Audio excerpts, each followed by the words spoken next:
I'm super excited for you to listen to this up and coming episode of myself and Andrew Jenkins, who is a former BBC Traitors finalist and advocate for mental health and a motivational speaker. Andrew had a major accident in his 20s, and since then he's been on such an inspirational journey. I genuinely believe his story is going to inspire you, make you realize that an incident like Andrew's gone through or life circumstances do not define you.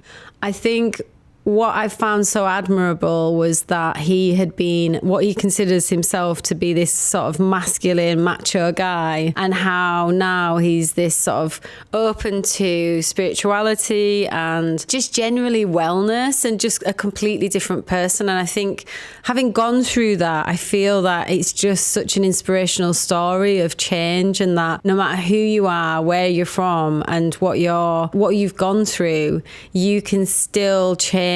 My favourite parts of the episode were his vulnerability and his story and the story of change. It's definitely something that will make you think. Andrew, welcome. Okay, so thank you so much for joining us today, Andrew. It's like an absolute pleasure to meet with you. So I wanted to begin. Obviously, I know that there's two milestones. I know you probably had millions of milestones in your life, but you've got two milestones that stand out to myself, which was sort of the accident that you had, and then obviously you were on BBC Traitors. So that's really interesting. But I wanted to just begin before the accident and just talk a little bit about your upbringing and just kind of what that was like. Because, you know, I've heard you talk a lot, and I know that I know that it was maybe slightly different and different as a person to maybe who you are now. So I just wanted to begin there, if that's okay. Yeah, of course. No, thank you for the invitation to come on, and been really looking forward to this conversation. My upbringing, so I had a great upbringing, but it was very old-fashioned. My mother and father, they've been married over 60 years, and they've got very old-fashioned beliefs and values and everything. And, you know, for example, they've never driven a car. My parents can't drive. They've never sat on an aeroplane. They don't own mobile phones. They haven't got internet. They have the same meals at the same time every day. 1 o'clock is lunch. 5 o'clock is dinner. They can't have it any earlier, any later. They watch the same things on telly. Emmerdale Farm, Coronation Street, Antiques Roadshow, Yorkshire Vet. They're creatures of habit. So I was brought up in that environment. And the way they showed their love to me was physical. It wasn't emotional. So they've never told me to this day they loved me, either of them. And the way they showed their love was a roof over my head, clothes on my back, and food on the table. I think it's a generational thing. I know it's a generational thing because I've done a lot of work over the last 3 years on finding out who the real Andrew Jenkins is, I suppose. And I might sound a bit hippie or a bit woo-woo, but it's just finding out who I really am. Yeah, so I've done a lot of work. I understand now. I'm compassionate towards my parents now because they don't know how to show their feelings and emotions because they never heard it off their parents. So how can they tell their children if they haven't heard it? So yeah, I learned a lot about compassion in the last couple of years. And yes, I understand now my parents have got different ways of showing their love to us. My mother's love language, for example, is acts of service. So when I was growing up, I didn't do anything at home. My brother's exactly the same. I've got 3 brothers. You know, when I left home at 22 years of age, I couldn't use a washing machine, iron, cook. I never used anything and nothing. She'd done everything for us, but that was her way of showing she loved us. Because, you know, if I used to go to my mother's house, you know, she passed away recently, and before she passed, I'd go to my mother's house and she'd say to me, "You're losing too much weight. You haven't shaved. Look, you look tired." But I now understand that's her way of saying to me, "I love you and I care about you." So she physically couldn't say I love you, but that's her way of telling me. Before, up until a couple of years ago, I think, "Oh, ma'am, stop nagging me. Stop having a go at me." I'd walk off in a mood or in a huff. But now I just used to sit there and say, "Oh, that's." I think inside, I think, "Oh, that's cute." That's her way of telling me she loved me. I know my dad's love language is acts of time. So when I was growing up, rugby in my family was massive. And like all my brothers played professional rugby. And like all children in South Wales and in this country, I wanted to pull on the red jersey, run out on the hallowed turf and sing the anthem in front of 80,000 fans. That was my dream at the age of 5 years of age. And my dad's love language is time. So when I was playing rugby, he wouldn't miss any of my games. And my 3 brothers exactly the same. So he'd be standing on the touchline, the rain, the snow, the sleet, freezing cold. And that was his way of showing he loved us. He'd give up his time to come watch us playing rugby. So my upbringing was great. Just didn't have any like emotional support, I suppose. Yeah.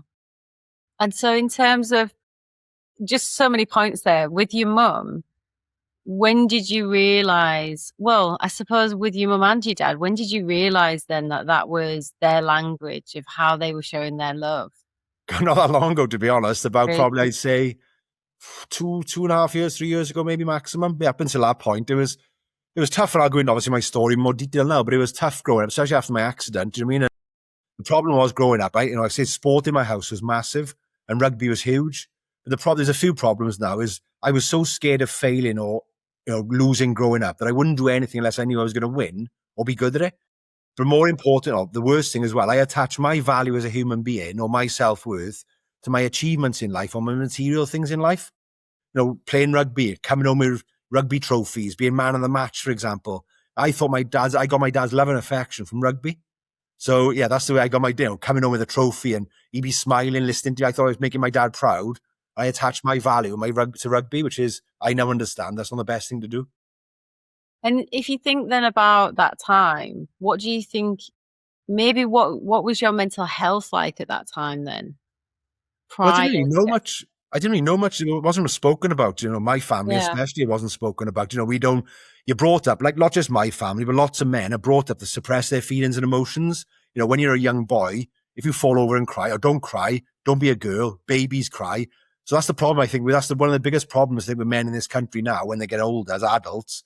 They don't know how to express their feelings and emotions because they've been told to suppress them for so long. And what happens then in later life, that comes out in anger or frustration. So, and that's what growing up, I thought the showing feelings or emotions made you weak. I come from a rugby background. I'd been in the gym.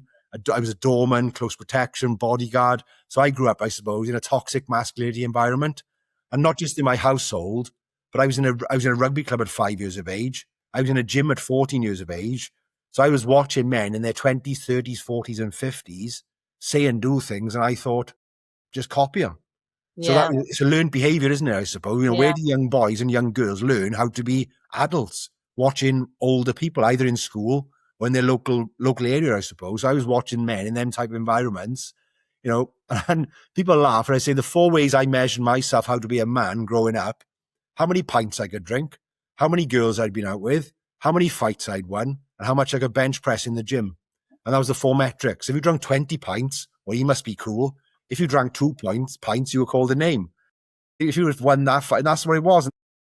Well, that's a Welsh thing, but I think it's certainly a British thing. But it's all physical. There was no talk about feelings or emotions. Mental health, even though it was a thing probably years ago, wasn't spoken about.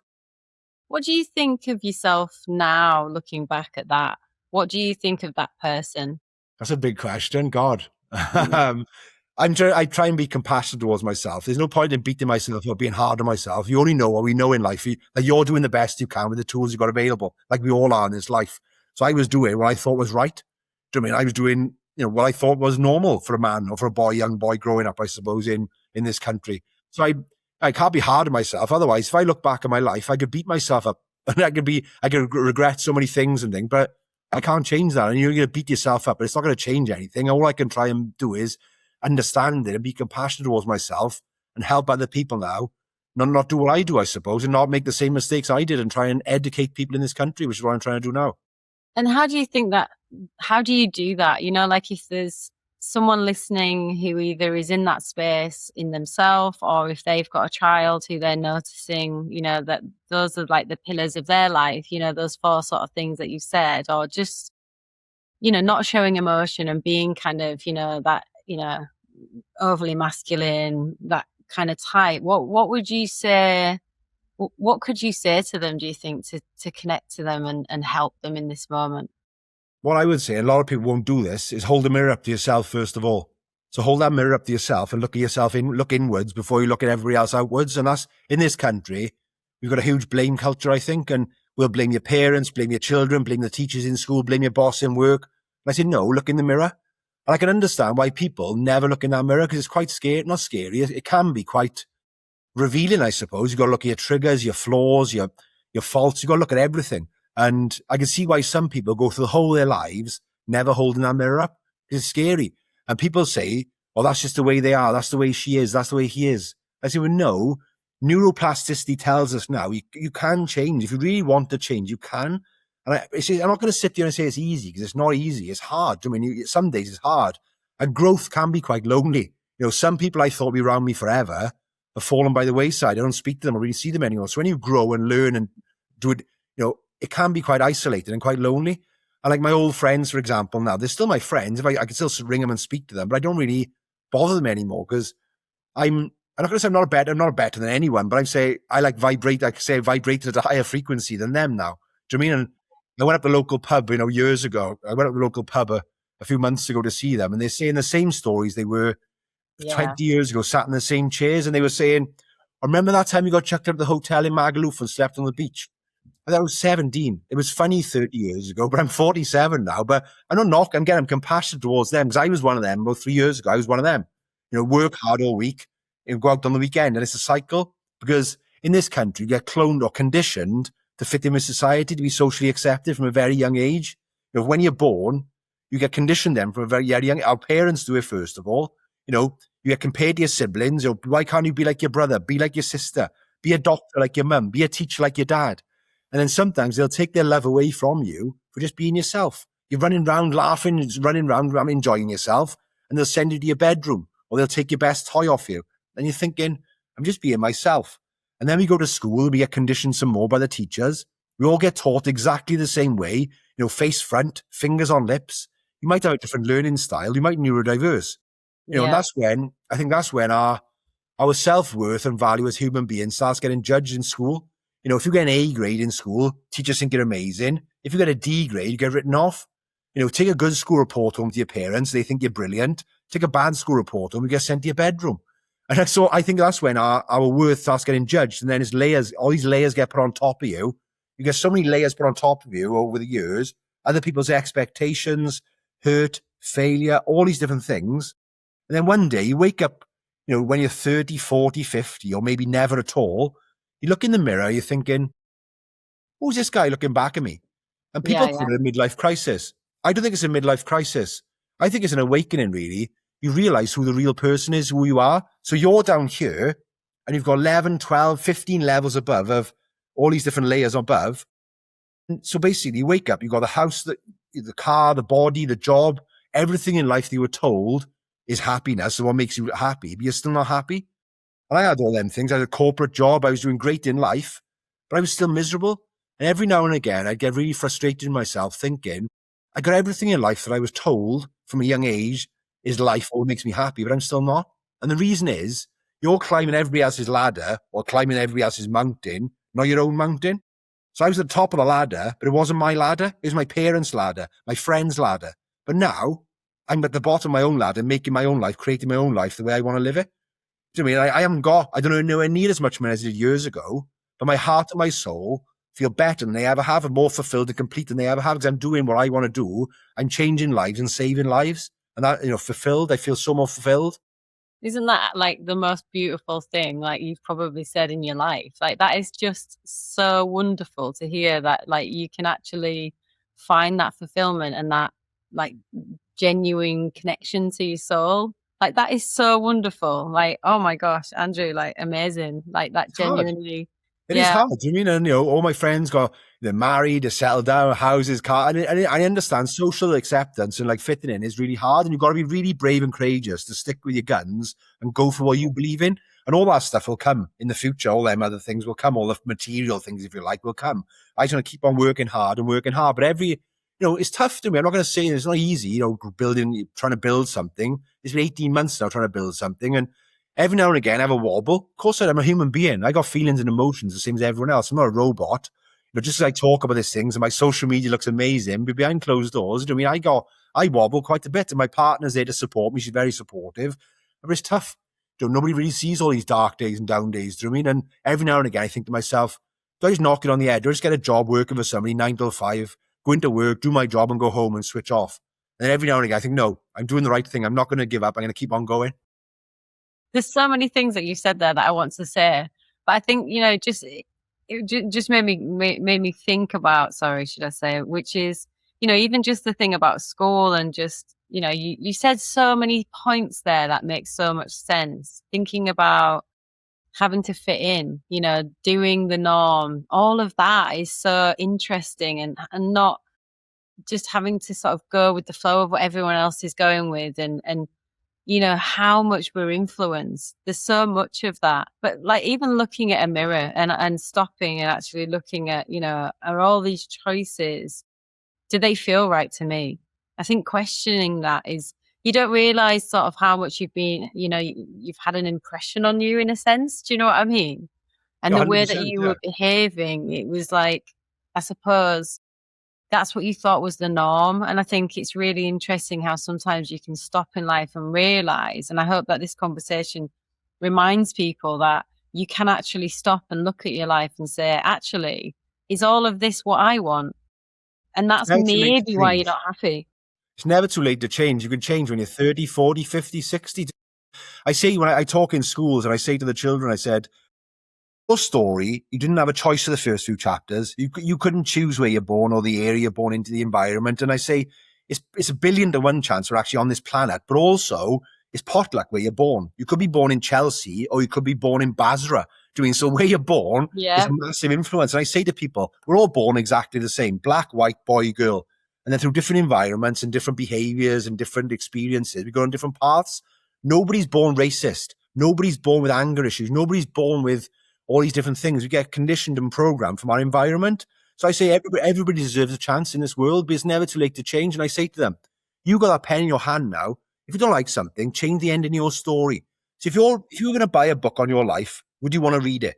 Is it a good book? Like me, up until a few years ago, my life was a bit boring, but would I want to read that book? Not really. But I'm going to make sure the second half of my life is a good book and a good chapter. So people want to buy my chapter and buy my biography or buy autobiography. So you got a choice. So we've all got choices in life, haven't we? We have got choices in life. Whether they're hard sometimes, they're difficult. We all have got choices in life to make. There's some people it's not courageous enough to make them choices.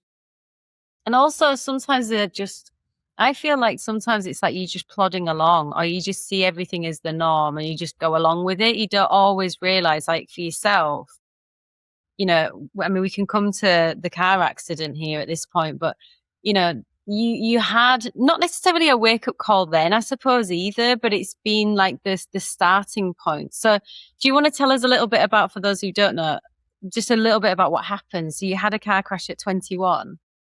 Yeah, 20th of August, 1999. Not that I know the date off by heart, but yeah, I was involved in an RTA, which is a road traffic accident. So I was driving my car. There was 5 of us in the vehicle. There was my son's mum, my partner at the time, in the passenger seat, a lady I used to work with in the back, and my best friend and his partner in the back. So I hit a curb on the left-hand side, passenger wheels, and the car flipped onto the right-hand side. And so I went through the driver's side window, the driver's door. So my legs were under the steering wheel in the footwell, and my top half of the body was outside the car. So my head and my arm, as you can see there, I got a scar on my arm. Yeah. My head and my arm were dragged along the floor for a couple of 100 yards. When the car stopped sliding, it leant on top of me, it leant on top of me. So when the fire brigade, the police and the emergency services turned up at the vehicle, they were asking people in the car questions, and they said, he's too late now, he's dead. So initially, they thought I died on the side of the road for, say, 2 to 3 minutes. I lost 6 pints of blood, and you've only got 8 in your body. So I lost all my blood, and I had to have 2 blood transfusions on the side of the road to keep me alive. They had to lift the car off me to get underneath the car to work on me. And then they took me to one hospital in South Wales called the Royal Gwent, which is in Newport. But there was nothing they could do for me there. So I had a police escort then down to another hospital in South Wales called Morriston, which is in Swansea. That's where neurology was and plastic surgery. But while all that was going on, my parents had the dreaded knock on the door that no parent wants off the policeman to say, you have to come with us now. Your son's been involved in a car accident. They thought it was a little bump in the car. So they said, we'll get change. We'll come with you now. And they said, you haven't got time to get change. You have to come with us now. It's critical. So they were put in the back of a police car and blue lighted down to the first hospital. But as soon as they got to the hospital, I was on a trolley being put in the back of an ambulance to get transferred to the second hospital. They weren't allowed to see me, as you could imagine. Yeah. I had nothing on top of my head. I had no hair, no skin. I scalped myself completely. I had a big hole in my arm. And they said, my dad, again, showing his love language, can I come in the back of the ambulance within time? They said, he's not allowed. We got a doctor in the back, a nurse, and all machinery keeping your son alive. And they said, we don't think he's going to make the trip from the first hospital to the second hospital, which is probably about, 35, 40 minutes. So I did. So they followed in the police car in the back and then followed the ambulance. So I went to hospital then, and then the first operation I had was take all the bone out of my brain, because I had a big hole in my skull. It was embedded in my brain. So I take all the bone out of my brain, take all the skin and the hair off the back of my head and put it on the top of my head. And they managed to save my arm, because there's a big hole in my arm, and they managed to move the muscles from my forearm and put it on my arm. And then I was really fit at the time. I was really big and strong. I was playing rugby at a very good standard. I think that was one of the biggest reasons why I'm still here, really, is because I was really fit and healthy and looking after myself. Yeah. And I was in a coma then for 4 weeks in intensive care. Was it from the moment of the crash to when you woke up out of the coma that there was no consciousness at all? They say I must, because when a nurse used to sit by my bedside now and again, Yeah. and she used to hold my hand. And one day she asked me if I'm in pain. She said, Andrew, you in pain? And I squeezed her fingers really tightly. So she told the doctors, they upped my dosage of morphine, and I woke up the next day or a day or two later then. So I must have been able to hear these people, because I'd respond when they were asking me questions. I'd squeeze their hand and things. But I got no recollection. I can't remember really being in it. And it's... And the next I remember, my mother and father standing on my bedside crying, explain where I was. And it was scary waking up with all tubes, machinery everywhere, and a tracheotomy in my throat. I didn't know where I was, what had happened. So my parents had to explain it to me. And it's, my mother said, God bless if you could speak to her. The first thing I said to my mother was, how is Carl and how is James? Carl is my younger brother. At the time, he was 14 years of age. And James was my son's grandfather, my partner's dad at the time. And I said, and how is James and how is Carl? And she said, what do you mean? And I said, they're in the car with me. They said they weren't. My mother said, you were adamant. You were arguing. I argued with my mum. They were in the car with me. I was so convinced they were in the car with me. Because I said I was walking down this dark corridor. It was a very dark, narrow corridor with very bright light at the end of this corridor. I was walking down this corridor. I was going to walk into the light. And all of a sudden, I heard voices calling me from behind. So I stopped. I looked around. It was my brother and her dad, or James. I don't know why them. So I stopped. I looked at them. I looked back and forth the light and them a few times. And I turned around up the tunnel. I walked back towards my brother and her dad and woke up then. Yeah, so that's all I can remember. But I don't remember much else about being in the coma, to be honest. Gosh, what a traumatic experience. Like, how did that feel waking up from that? What were your thoughts? I mean, you were told that you would never walk again. So what was going on in your mind at that point? Got lots of things, scared. Yeah. It's a lot. I had lots of different emotions, as you can imagine. Yeah, I didn't know where I was, what happened. I was in a lot of pain, and I was taking a lot of drugs, a lot of morphine, getting pumped into my groin every couple of minutes, every couple of hours. So it was horrendous. And it was awful. Yeah, the doctors came round about a week, I think it was, or a few days later, and said to me, you're never ever going to walk again. Professor Lane, the surgeon, said to me. And I remember that feeling. It was horrendous. Having been sporty all my life and being, active, the thought of being in a wheelchair for the rest of my life was really, I know you'd adapt, and you probably see people, of course you'd have to adapt, but I just couldn't live my life like that. I didn't want to live my life like that, to be honest. And I say like being brought up, how not having the emotional support was tough, but then being brought up, being sporty and being resilient and being strong helped me in a different respect. I suppose helped me get better and fight. When somebody tells me I can't do something, I'll do it, and I'll do it 10 times better. Like when teachers in school told me I never really amount to anything, because I wasn't very academic. I could have been really academic. I'm not a stupid person, but I just wasn't interested. Yeah. But I was in corporate banking for 18 years and then corporate insurance for 10 years. I got my own business now. So if I listened to teachers years ago, I wouldn't be doing that. If I listened to doctors 26 years ago, we're walking now. So I say in schools again, I say, if somebody tells you can't do something, use that as fuel inside your belly to drive you on. And I say, you can do anything in life you want. I know that sounds a bit, I don't know. You can. I genuinely believe you can. Your body can achieve so much amazing things. Your mind, you're convinced, not your body. That's what I was going to say. Where did it begin in you? Like when you were told you're not going to walk again, where was it? Was it in your head that you just went, absolutely not? Was it a belief? Was it a knowing? Like could you see yourself walking? How did you do that? I wish I had some guru answer to tell you, to be honest. Something in the drive I've gone, and I know when people ask me, not just that question, whenever anything in life I do, when somebody tells me I can't do something, I'll do it.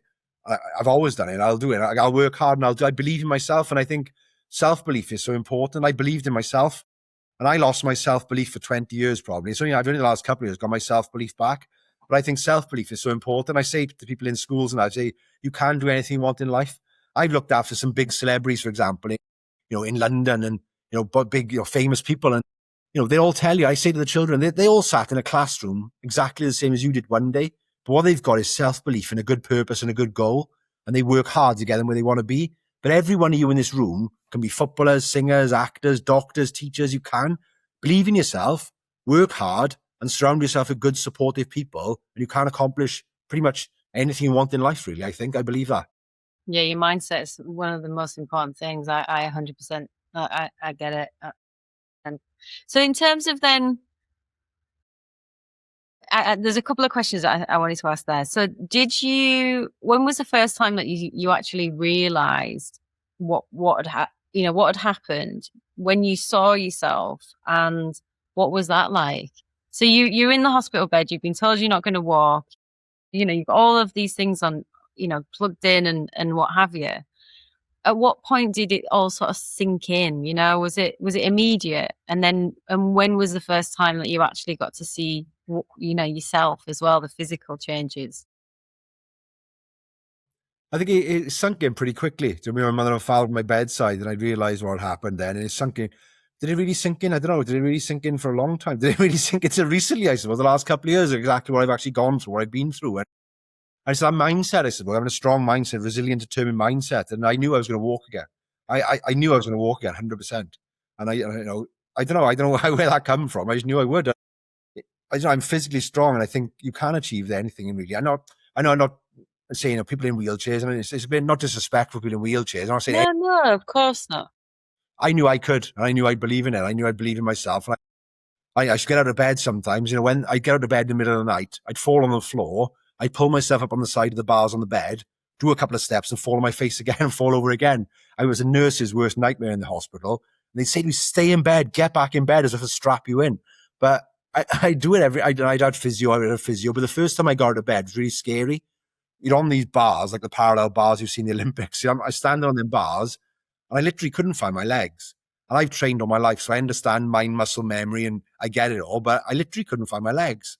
And I thought, and literally the physio had to pick my feet up, put one in front of the other, and after a few days, I remembered how to walk. So then after 2 weeks, I let go of the bars for the first time.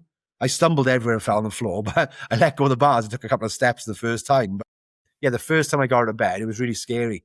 I know I'd been on my back for 2 months, I think it was, on my back.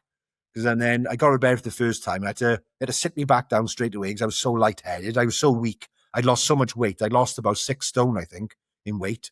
I looked terrible, as you can imagine. They had to take, I had scars and really no really hair on the top, and my arm was really red and raw. And yeah, it wasn't a great sight looking in the mirror, to be honest. Yeah, I struggled then for years. So, the physical injuries were horrendous, but my biggest challenge lay ahead, really. The physical injuries, getting better was okay. That was the easy bit. It was the aftermath. The 20 odd years after that had followed. So what was that like then? So the 20 years after, how did it feel? What was going on? Mental health? Catastrophe. My life was literally a car crash, excuse the pun. So I'd get up every day, go off to work with a smile on my face. Behind closed doors, though, I hated my life. Wish I was dead. Wish I wasn't here anymore. And they offered me counselling after my accident or therapy, but I refused it because I thought, I was a 21-year-old invincible macho kid. Nothing. I don't need to see a counsellor. And there's a stigma around it. It still is now. You see somebody in a white coat who's going to judge you, psychoanalyze you, and get inside your head, some academic. And I thought, I'm not seeing that. So I refused counselling. So you framed it as that then, in your mind? You framed it as, this person's going to judge me instead of help me? No disrespect. And academics, academics save my life. But most academics haven't been through anything. They've studied a textbook for 5 years. So how do they know how I'm feeling? They might say, look at their book and think, by this number of months, you should feel like this. By this number of months, you should feel like that. And that's the biggest problem, I think, nowadays is doctors and that, we treat people like KPIs or like target KPIs, not like human beings. We've gone so far away from connection and being human. We treat people like human beings, not numbers and not KPIs. And I think that's what sometimes I see, right? I go to lots of events with psychologists and doctors and lots of super intelligent people with lots of letters after their name. And I used to feel a bit of a fraud or a bit imposter syndrome. I'd sit in a room sometimes with some guys, some women and, people sat there thinking, I laughed to myself inside thinking, God, I got a couple of GCSEs. these guys are so professors and so well educated in Oxford and Cambridge and all that sort of thing. I'm thinking, but I now believe, I got something that they never have, then they'll never have. Hopefully they'll never have. And I read something about a year ago, and it's called positive arrogance. This man said he got something called positive arrogance. And we think arrogance is like a bad thing, cocky. But what positive arrogance means is, it's not thinking you're better than them people. It's thinking that room is a better place because I'm in it. And I've got something to add to that. It's a better place because I'm in that room. And I've got something to add to that room that nobody else can. Just believing in myself. And it's not, and that's what I do now. When I go into them rooms, I believe in myself and I back myself. And, back then that's what I thought. And it was, when you see a counsellor or a shrink or, my mother and father, we want to be in a padded cell. That's the, the old joke years ago. If you saw a counsellor or a therapist, well, you're nuts. It was, you're crazy or something. But like in America, they see therapists all the time. It's normal over there. But in this country, we don't. And I say to people, you pay a PT to do your physical health, so why not see some of your mental health? They go hand in hand. Physical and mental are all one. It's not separate, which is what we're led to believe. They're all one thing. It's all the same. Yeah, no, I 100% agree. I know. It's strange, isn't it, the stigma, though? But I think it does stem, again, even that is kind of childhood and you're crazy, they're going to take you away, padded cells and all of this. It's kind of, it's just framing it as a bad thing, isn't it? And so at what point then did that change? So, at some point, did you get the help? So people, again, it's the stigma of mental health. And even though, people say the government look after mental health and everything, the metrics go the wrong way. Suicide's going up and mental health's getting worse. So something's not working somewhere. And, mental health, people need to know the difference between mental health and mental illness. They're two different things completely. But when you say the word mental health, people think it's a bit fluffy. And organizations out there, they're still just ticking boxes. And people assume when you say mental health, you're sat in the corner, rocking back and forth, crying, muttering to yourself. I said, that's not mental health. Every single person on this planet has got mental health. Because some have got good mental health, some have got bad mental health, some are better at managing it. But we all got it. If you've got a brain, you've got mental health. It's on a sliding scale depending on what challenges you've got going on in life. And basically 15 years after my accident, I went to see a professional for the first time ever. And the woman I saw was amazing. She wasn't what I was expecting at all. She wasn't, clinical. She was a nice, lovely, down-to-earth woman. And after the first session, she said to me, I know what's wrong with you. I said, what's that? PTSD and depression? She goes, yeah, you probably got a bit of them as well. But you're grieving. I said, grieving? I'm standing here. I'm not dead. And she goes, no, all grief is the emotional reaction to the loss of any kind. So she said to me, people grieve all the time. When they retire from work, change departments in work, get made redundant, give up a sport from an injury. When you have children, you grieve. You can't go out as much. You haven't got as much money, as much freedom. You're grieving loss of identity. Because all I've heard of you today is, I used to play rugby. I used to do this. I used to do that. This is the new you now. But the problem was I lost my connection with my dad and my family because I thought my dad didn't love me anymore. So I couldn't play rugby at 21 years of age. And that sounds a bit mad now when I say it, but it was a real thing for years. Because that's what I connected, like I said at the start, I connected my value and my dad's affection to rugby. So when I couldn't do that anymore at 21, I didn't really have any conversation with my dad. He's old fashioned and he only ever talks about sport. He's got limited, what's that sort of right? Not limited vocabulary, but he hasn't got much to talk. He talks about football, rugby, boxing. But then after that, so when I couldn't play rugby anymore, I didn't really have much to talk about with my dad. My three brothers were still playing rugby at a very good standard professionally. So I'd see my dad talking to my brothers and smiling, listening to my brothers. And I'd be sitting there thinking, what can I talk about? I got nothing to talk about. I thought they were better than me. So I sort of withdrew from my family, if you like. So I just stopped talking. So every Sunday, my mother used to do a family dinner. It depends where you come from. If you're posh, you call it dinner. I call it tea. So tea in the night at 5 o'clock. I know that's dinner if you're posh in part of that country. My mother used to do a big family, like dinner or tea. She'd make pies, pasties, gatos, and all the family would go there. All the brothers, their partners, the children. And all the boys would go in one room, my dad, watching rugby on the telly normally, scrum 5 on a Sunday afternoon. And they'd all be sitting there talking about rugby, and I'd be sitting there pretty much quiet. I'd speak if I got spoken to, but I didn't really contribute to the conversation. And that went on for years and years and years. So I saw that woman after 15 years, but my life didn't change then. It just gave me a sort of better understanding where I was, because there's 7 stages of grief. Number 7 is acceptance. I don't know if I'm there fully yet, to be honest. I'm getting there. But I was between number 2 and 6 for many, many years. Cycle, like depression, arguing, bargaining. Why did it happen to me? Asking myself questions all the time. So I was in a loop for years and years and years. I'm only now on there towards acceptance the last couple of years, I suppose.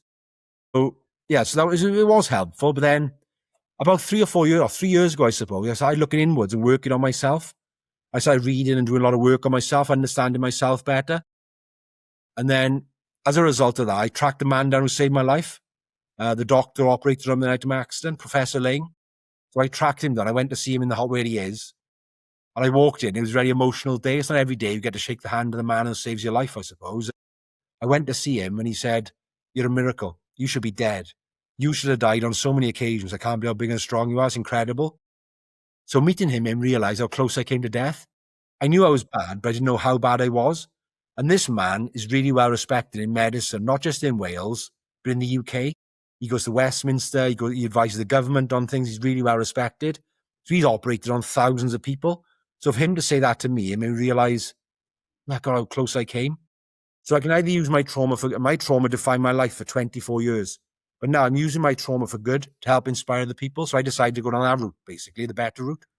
So in terms of then can I go back to the therapy just for a moment, just to understand then? So at that point you were told that it was grieving and that had a profound impact on you.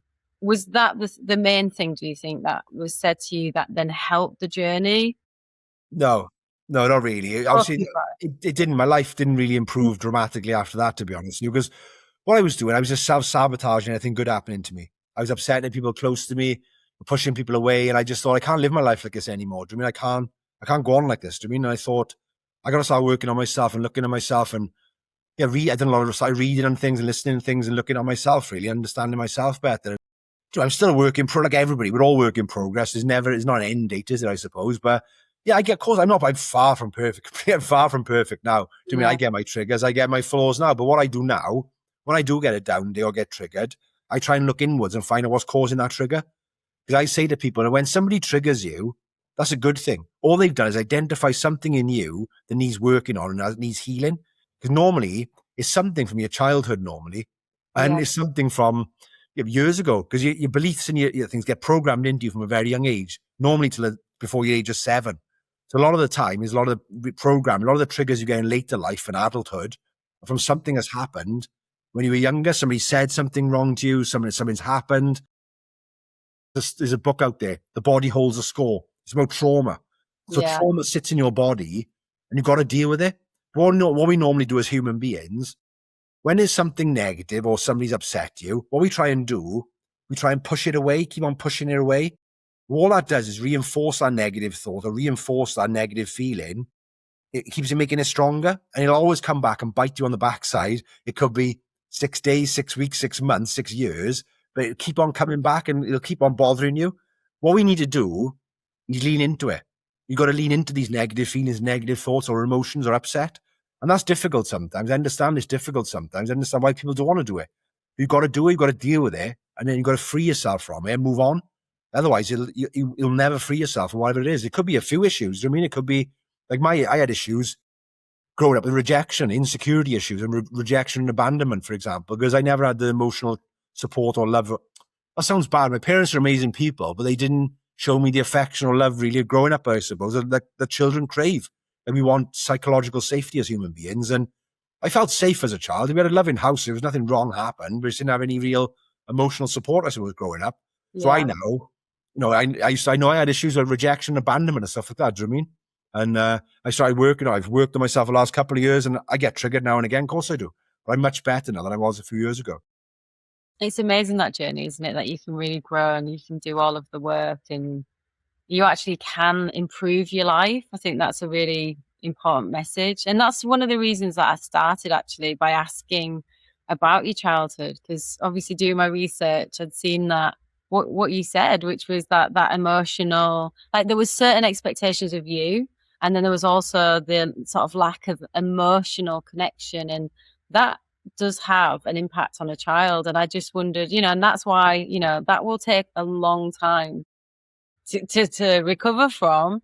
And though it wasn't the work, I think that's really interesting that you it's almost like you feel a little guilty saying, oh, well, I didn't have that emotional connection. But there was nothing wrong with the childhood. It's just that, you know, as humans, we're growing and we're evolving and we're realizing that actually we do need that connection and we do need these things. And it was just not there. That's all it's saying, isn't it? It just wasn't present. Yeah.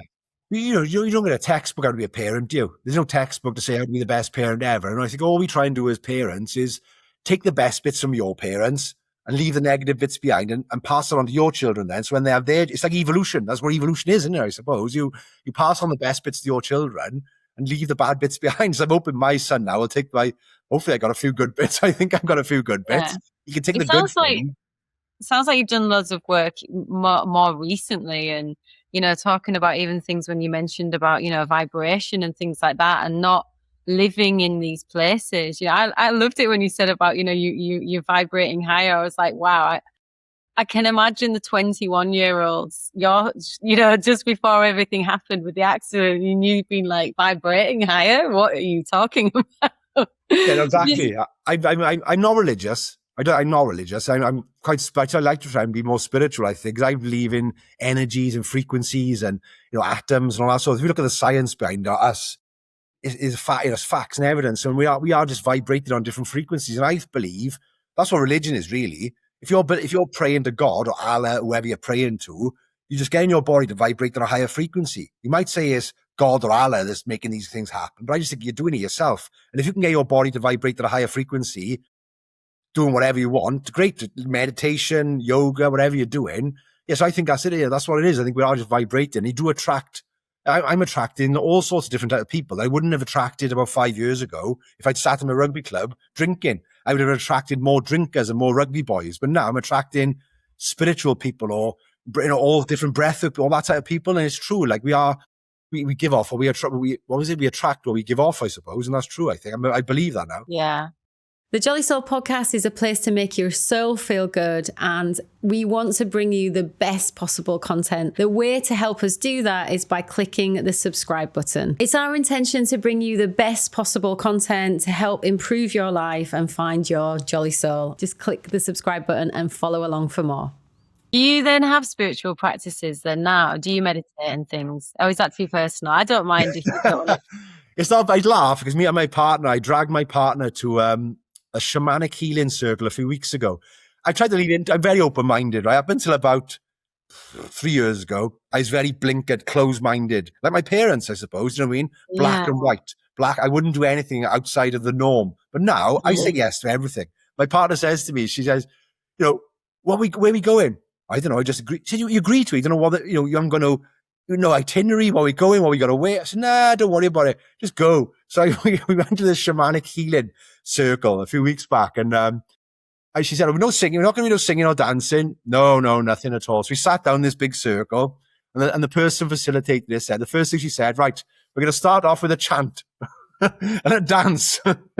So I think it's funny, but I think it's funny. And whether you believe it or not, I mean, but if it gives you peace and it gives you feel something, who are we to say, you know, religion is wrong or this is wrong? If that gives somebody comfort, you're not hurting anyone, let them do it. Let them crack on with it. And the only problem is, like, obviously, a lot of the religions do hurt. There's a lot of things out there, but that's another conversation. I'm not getting involved in that. But, you know, if they want to believe in whatever they believe in, let them do it. Don't knock it. Just let them, if that gives them comfort and makes them happy, let them do it. And what's been the most, like, has there been any spiritual practices that you've tried that you feel, yeah, that's benefited me, I felt something from that, or that's changed something in me? Has there been any experiences? The breath work? I like doing meditation in the morning. Our minds as human beings are so busy, and my mind's a million miles an hour. You're just constantly racing. I know I'm thinking of what I'm for lunch today, how many emails I've got to send, but I like to just try and stop. And that's the problem these days. We need to press the pause button and stop.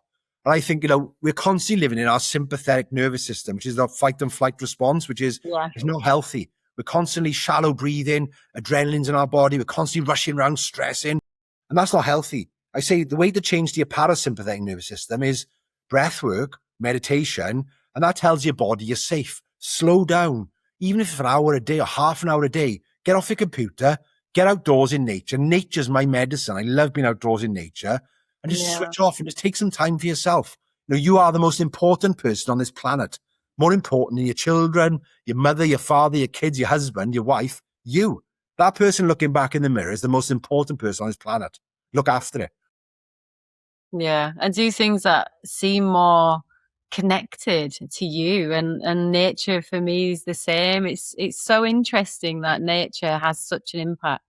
A podcast I did recently with a physiologist, Ollie Patrick, he said exactly that. There's actually scientifically proven the fact that nature is good for us. It's like the green, all of these different things are impacting us, and yet sometimes people spend so much time just in, the middle of a city or in their own room, because now there's so much working from home.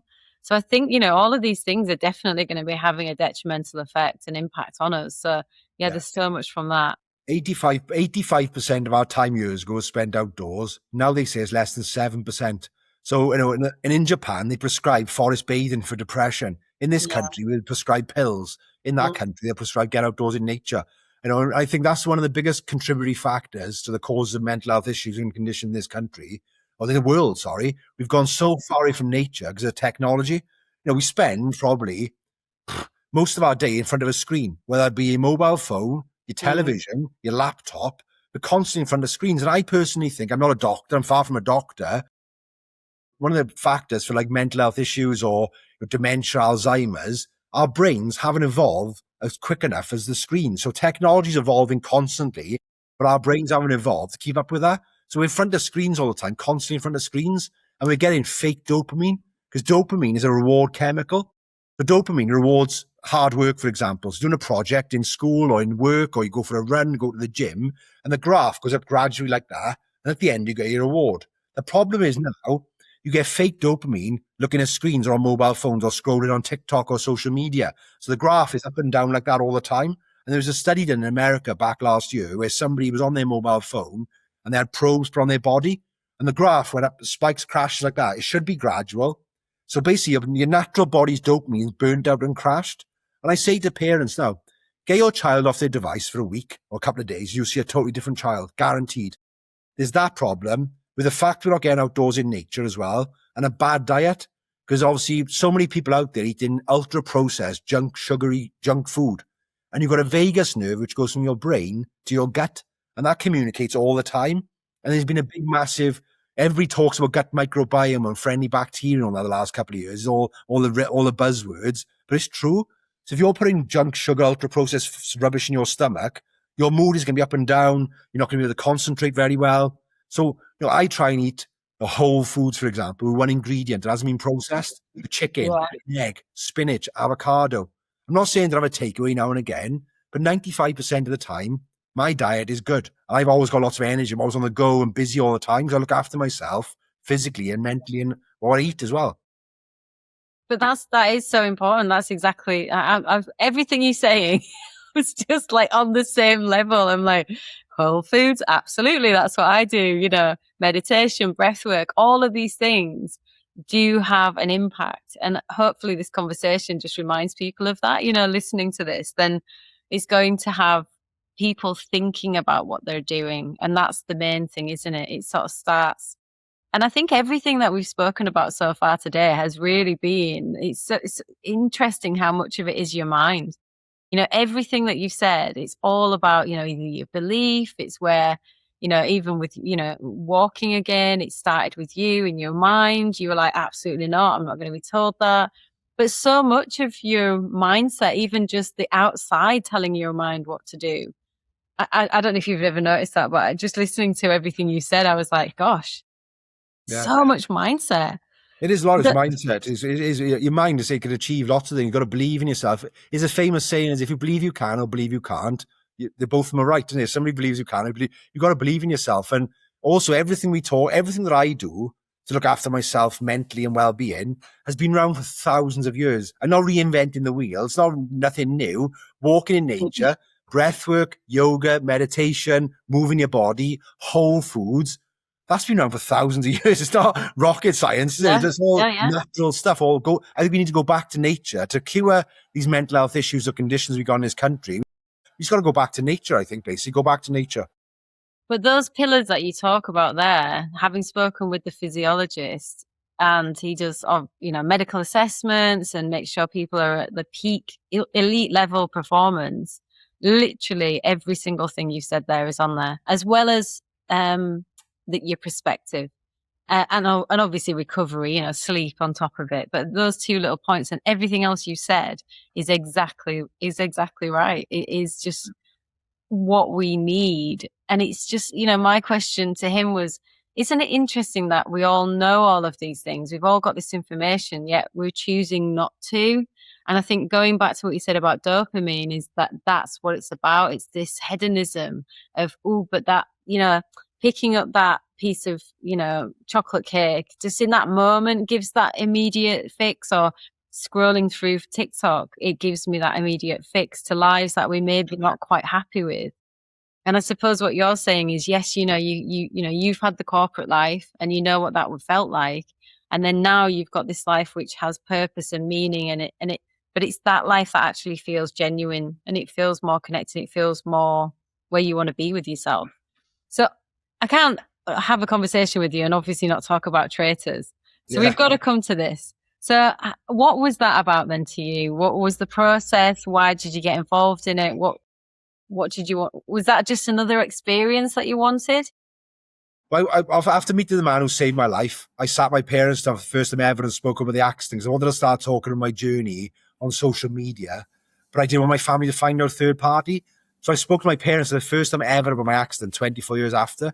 So they never asked me about it. They never asked me what happened, how I was. It was like the elephant in the room. We never talked about it. Wow. So I spoke to my parents on a Friday afternoon.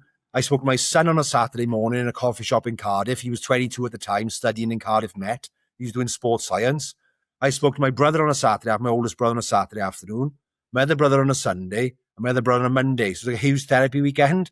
So I wanted to start talking my journey on social media. I want to help people because a lot of my friends, I suppose, a lot of people I bother with are this toxic men, masculine men, I suppose, where, a lot of my friends are rugby players or sport people, gym goers, security people. So I want to try and help these people. And I started putting videos on my social media then about my journey. And I had so many messages afterwards about people, like friends who I've known for years, saying, I can't believe you were struggling with that. On the outside, I had a happy life. I looked all great and all that. But on the inside, it was awful. And they said, I can't believe you're going through that. But also, I've been feeling the same as you. So I guess so many people like that. But then I had a message from a casting director then from Studio Lambert, who produced The Traitors, to say, your story looks incredible. Do you want to apply for this show? So they instigated it. I don't really watch reality TV. So I didn't apply for it initially. They approached me. So I said, I can get a great profile, a platform, and the connections I got now to help more people with mental health. And I don't want people to struggle in silence like I did for 24 years. And I want to ultimately reduce the rates of suicide. And all I want to be able to do is lie on my deathbed. Hopefully that'll be a long way away. Close my eyes, know I made a difference to this planet, made an impact to this planet. That's all I want to do. So it had the effect I wanted, really. So that's the reason I went on the show, is to get a platform I got now. That's fantastic. I mean, and what an amazing thing. So had your journey had started in terms of like being open, and it's almost like you said, it was doors and things started to change, like life started to change, so someone obviously came to you and wanted you to go on the show. So what was it like being on the show?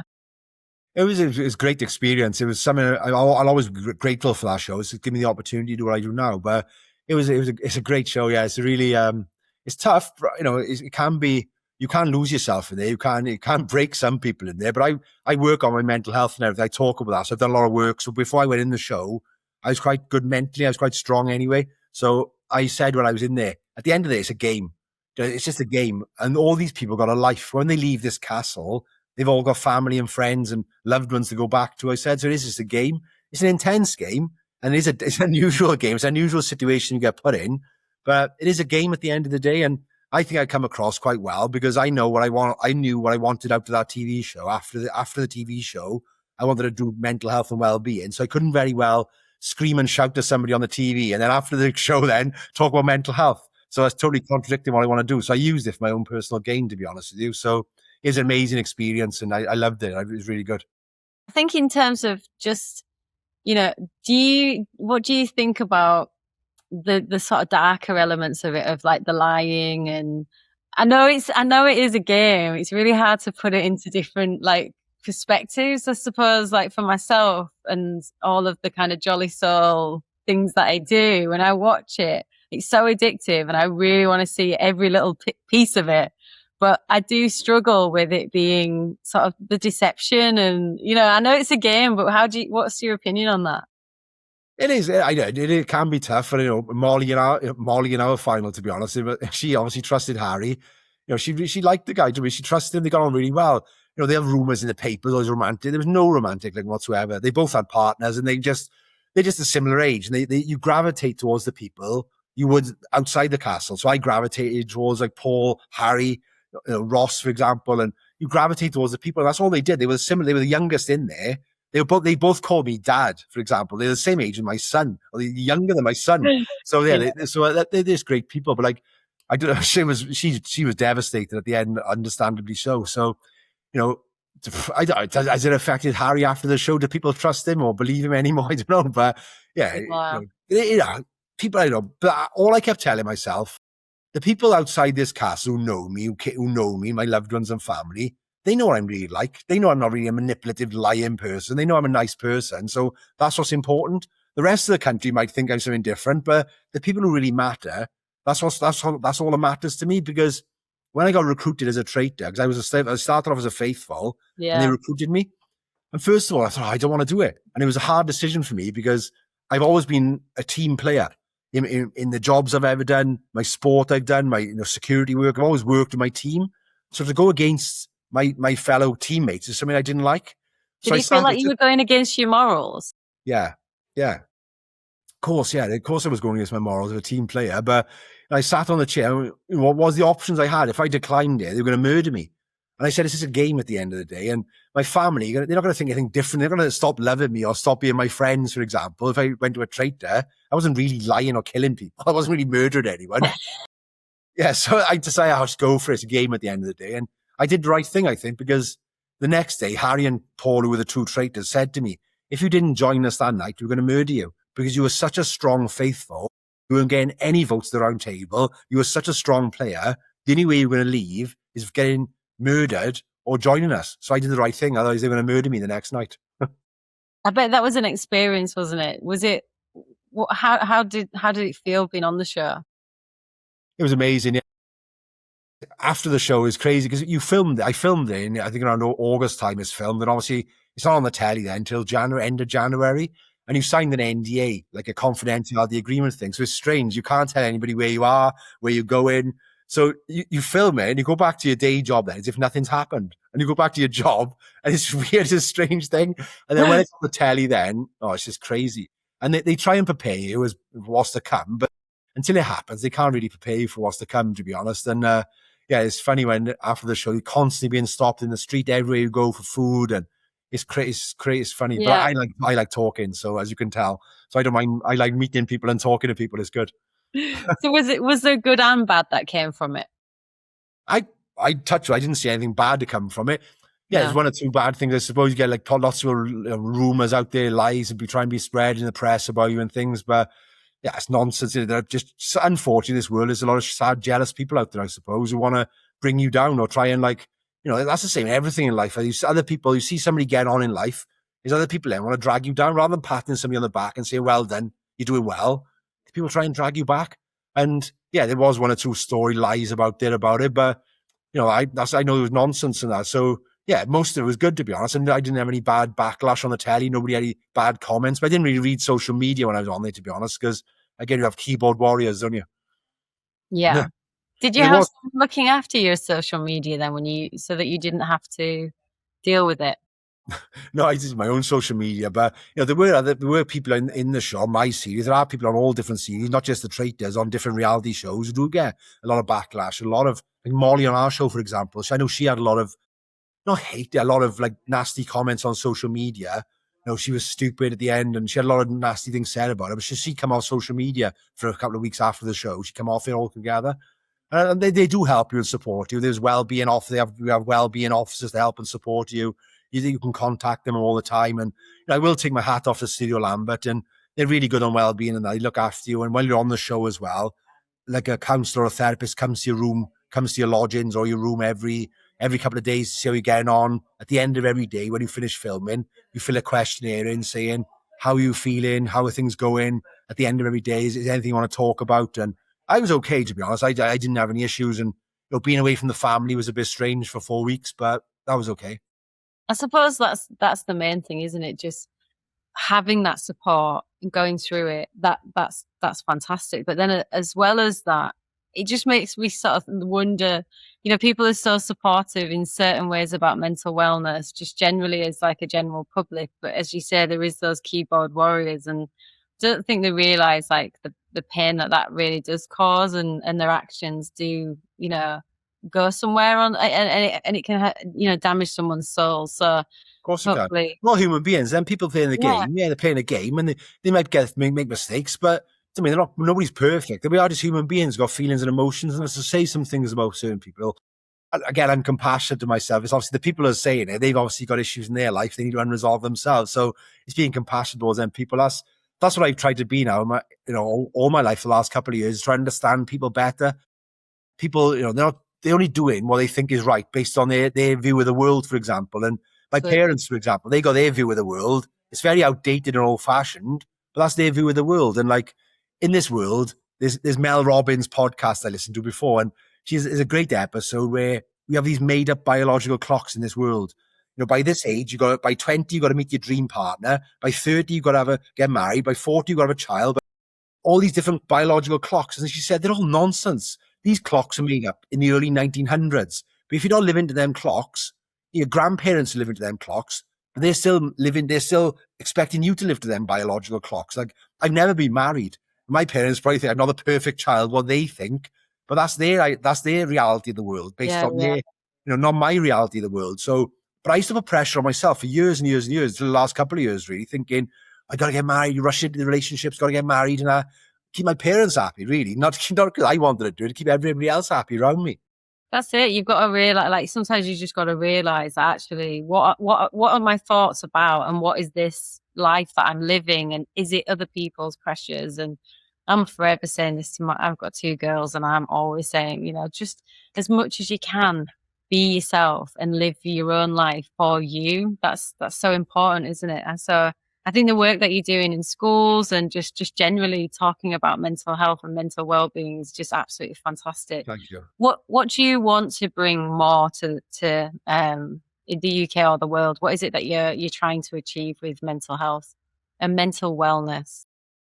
I sort of break, like, all I try and do, like, I'm not some well-being guru. I don't sit on and meditate for 9 hours a day. I'm not I'm just a normal, down-to-earth, relatable guy. But that's what people like watching me or like listening to me. They say, you're normal. I make mistakes. I'm not perfect. I'm far from perfect. But the problem is nowadays, with social media especially, we only ever see, we assume like everybody's got a mansion, everybody's got a Lamborghini, everybody's got a 6-pack, and you're sat in your normal house with your normal job, your normal body, beating yourself up, thinking your life is rubbish. You think everybody's life is perfect. And I say to people, it's not. You're looking at 2% of the world's population, and the more you're looking at it, because the algorithms, the more it's going to show you. It's just, be careful when you look at it on social media. So all I try and do is break these stigmas, and everything that I talk about are things that I've gone through and experienced myself. I wouldn't talk about anything on stage or on podcasts that I haven't been through myself. So nobody can say to me, what do you know? So people, and I guess I had so many people reaching out to me on social media because I'm so accessible on Instagram, and I get so many messages most days of people who are struggling with certain things. And I say, look, I'm not a qualified counselor or psychologist. And they say, I don't care. I want to speak to somebody who's normal, relatable, who's been through something and come out the other side. I want to know, how did you overcome that? How did you do that? So it can be quite heavy sometimes. I got to look after myself sometimes. It's hard. I want to change the world. And that sounds a bit crazy. I want to help people. I want to reduce the rate of suicide. And I genuinely believe in my story and my relatability. I can. I'm a nice person, and I think I can do that. So I want to, use my profile. I'd love to appear on more TV shows, for example. It's really hard to get on these TV shows now, I suppose, and get my story out there. It's not about ego. It's nothing to do with my ego. It's not about that. I don't care about being recognized in the street. I genuinely don't care about that. If all that stopped tomorrow, I would not care. As long as I can keep on helping people, I can help one person change their life or change their way of thinking. That's all I want to do, is help people and support people. Because we're not put on this planet to suffer. We're put on this planet to have a nice life and enjoy their life as best as possible, not to suffer. So I think everybody deserves a chance and somebody to inspire them and believe in them. And that's what I want to do. That's amazing. Genuinely, that's amazing. And I think Yeah, so people can find more out about you on your website. Would that be the best way to reach out to you and to book you? And Yeah, my Instagram page, linked. I use LinkedIn quite a lot as well, professional platform, Instagram, or my website, yeah, is www.andrewjenkins.co. And that's that, yeah. Or yeah, I'll reach out to me on Instagram. I'll talk to anyone, to be honest. I just want to, I say all I want to do is I'm at service now, and then I'm that's the thing of being at service of people now. I want to help people and support people as best I can. what's next then? What are you looking what's next? Like Prime Minister, yeah. I love that. I can do a better job that's going on at the moment. Surely I can. I can't do a worse job, can I? So, but I don't know. Like more talks as well. I'm going to the country. I'd love to go on one or two more TV shows, keep your profile out there, and then promote. Body disfigurement's a big thing as well. I got scarring. I got skin grafting and scarring and things, and I hated my life. I used to call myself a freak for 20 years. I hated myself. I wouldn't wear short sleeve t-shirts. I'd only wear long sleeve t-shirts for years and years and years. So I want to show I've been on telly with scarring and that. Doesn't make me a bad person. Do you know what I mean? And it's only the last couple of years I've accepted myself. I love myself again. Not in a cocky, arrogant way, but I'm comfortable in my own skin. I don't care I got scarring. But, up until a couple of years ago, when somebody paid me a compliment, I used to just think they're being polite. I couldn't accept compliments of anyone at all. And I hated myself. And I say to people now, you got a negative self-talk. We all do it. We all call ourselves stupid, ugly, fat, whatever. You got to stop doing it because you've got a conscious mind and a subconscious mind. Your conscious mind is your habits and behaviors programmed into you. And if you keep saying to yourself over and over again horrible things, you start to believe it after a while. And to undo that has taken me 20 years to undo that. Because I used to call myself a freak. People who come to my parents to visit my parents, I'd run upstairs and hide in the bathroom, lock myself in the bathroom. I didn't want nobody to see me. I hated myself. I thought I was a freak. So, and the telly thing is not about big, I want to be on the telly. I don't care to be on the telly. It's about promoting mental health, loving your body, whether you've got cellulite, stretch marks, a bit overweight. Nobody gives it. Nobody cares. Nobody cares. You care the most. Yourself cares the most about this. Yeah, I know. It's easy for me to say now. It's easy for me to say that now, but it's true. It's generally, I was talking to a girl a couple of weeks ago. She's just given birth and she's moaning that she got some stretch marks. I said, you just done a miracle. What you've done is amazing. I've got stretch marks. I've not had kids, I said. So what's my excuse? But I said, nobody cares. But again, she's looking at social media saying, oh, but this person's this person's that. I'm saying, great, good luck to her if she looks. Does she really look like that? Has that be edited and photoshopped? Does she look like that really? But I said, you're a real woman, I said. You're a real woman. I said, don't beat yourselves up. So what you got stretch marks? Who gives a damn? Nobody cares. And I said, I want to try and promote positive body positivity and things like that and stuff like that as well. I love that. I think it's fantastic. And I think everything that you've spoken about today, I personally can connect with. Everything that you've spoken about mindset, about body image, about just generally everything. And I hope that having conversations like this will make people realize that it is normal to have these insecurities. It's normal to question them and to really start to empower yourself. And that's one thing I did exactly the same as what you said, which is just change the way that you're thinking about yourself. Start with you in everything. Like everything that you've said is so moving and genuinely is going to help people.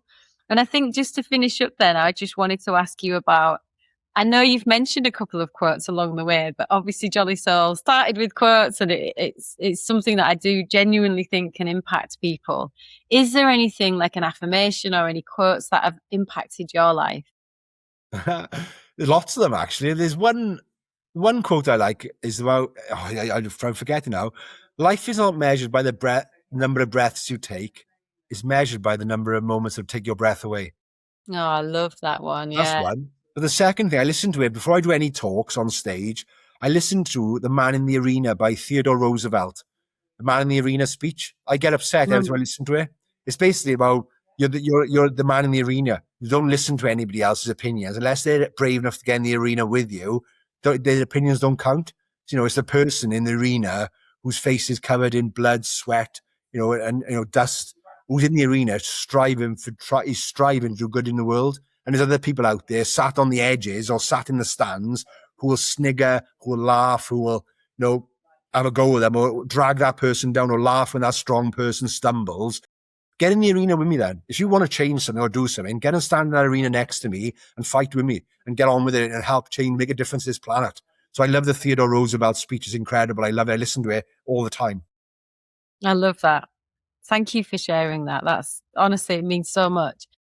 I always finish with 3 final questions that probably nobody actually has the answer to. Not generally. One's a really big one. Oh God, yeah, it's so hard.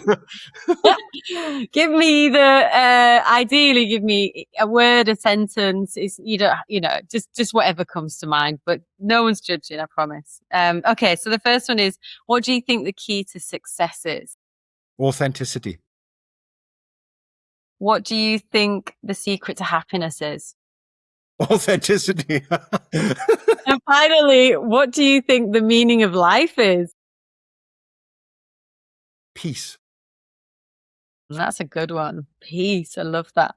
Right. I would normally ask you to pick a quote out of the Jolly Jar, but you're not with me right now. So if you don't mind, I'll pick one out for you, if that's okay. Make it a good one. This is your quote. Well, tell me when to stop. Okay. Let's get this one.